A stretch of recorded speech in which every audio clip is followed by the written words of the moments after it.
మాతా కి భారత్ మాతా కి అందరికీ నమస్కారం.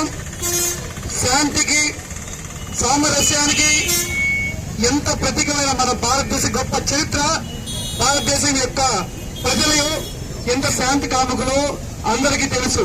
అలాంటి శాంతి కాముకుల పైన పహల్గామ్ అంటే ఇండియా సెకండ్ స్విట్జర్లాండ్ గా భావించే ఒక టూరిస్ట్ స్పాట్ కశ్మీర్ లో ఏ పాపం తెలియని అపశుభం తెలియని వారి మీద నిర్దాక్షిణ్యంగా దాడి చేసిన ఉగ్ర మూకలకి సమాధానం చెప్పాలి అని ప్రతి భారతీయుడు కోరుకునే తరుణం.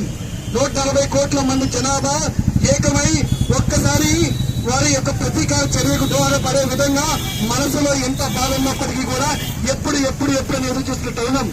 అది రాత్రి 1:44 సమయంలో మన భారత సైన్యం తన సత్తా ఏంటో, తన ఏం చేయగలదో ఆపరేషన్ సింధూర్ ద్వారా, అంటే అక్కడ జరిగిన అమాయకుల యొక్క తిలకం ఏవైతే చెరిపివేయబడిందో, ఎంతో మంది మహిళలు బాధించబడ్డారో వారికి సింధూర్ అంటే బొట్టు రూపంలో ఆపరేషన్ సింధూర్ చేపట్టి ఎంత అవలీలగా, ఎంత అలోకగా, ఎంత చాకచక్యంగా వారి దగ్గర ఉన్న 9 సైనిక స్థావరాల పైన ఎంత ప్రతిశంతో అంటే ఎంత ఖచ్చితత్వంతో దాడి చేశామో ఇది ప్రతి భారతీయుడు తన ఛాతి నిండా దేశభక్తి ఏవైతే ఉంటుందో గర్వంగా చెప్పుకునే సందర్భం ఇది.